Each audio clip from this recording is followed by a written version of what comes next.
Hello শিক্ষার্থীরা, তোমরা ভালো তো? আজ ক্লাস 8 এর কোষে দেখি 10.1 5 নাম্বারটা করাবো। ত্রৈরাশি একবারে সহজভাবে বুঝে যাওয়ার চেষ্টা করবো। দেখো, মঙ্গলপুর গ্রামে একটি আশ্রয় শিবিরে 4000 জন লোকের 9 দিনের খাবার মজুদ ছিল।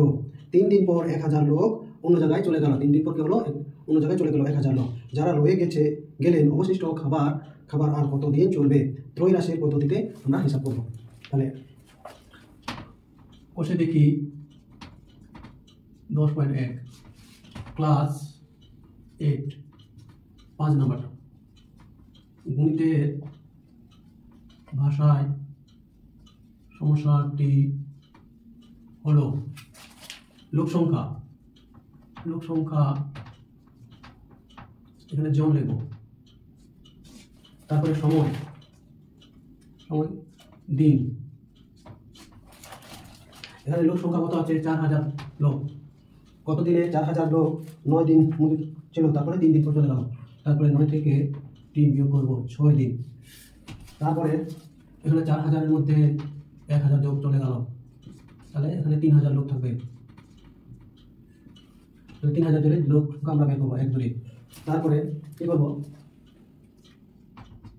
লোক সংখ্যা ও দিনের মধ্যে ব্যস্ত সম্পর্ক। এখানে 4000 জন কতদিন খাওয়ার চলে? 6 দিন। তাহলে 3000 জনের খাদ্য বেশি চলবে, এই জন্য বিপরীত সম্পর্ক, এই জন্য ব্যস্ত সম্পর্ক। ব্যস্ত সম্পর্ক হলে কী করবো?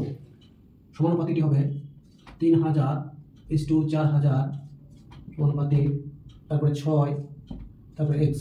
কী করবো? এক্সের মানটা আমরা বের করবো, এক্সের মানটা বের করবো। তাহলে এক্স সমান লিখবো, এই দুটোর মধ্যে গুণ করে নেবো, 4000 আর 6000 গুণ করে নেবো, আর নিচে এই 3000টা লিখবো। তাহলে এই 0 কাটলো, 3 গুণ 6, তাহলে x সমান 4 দুগুণ 8 পেলাম। তাহলে অবশিষ্ট খাবার আর কতদিন চলবে?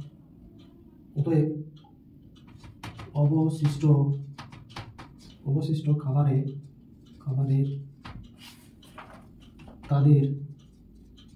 তাদের আর 8 দিন চলবে।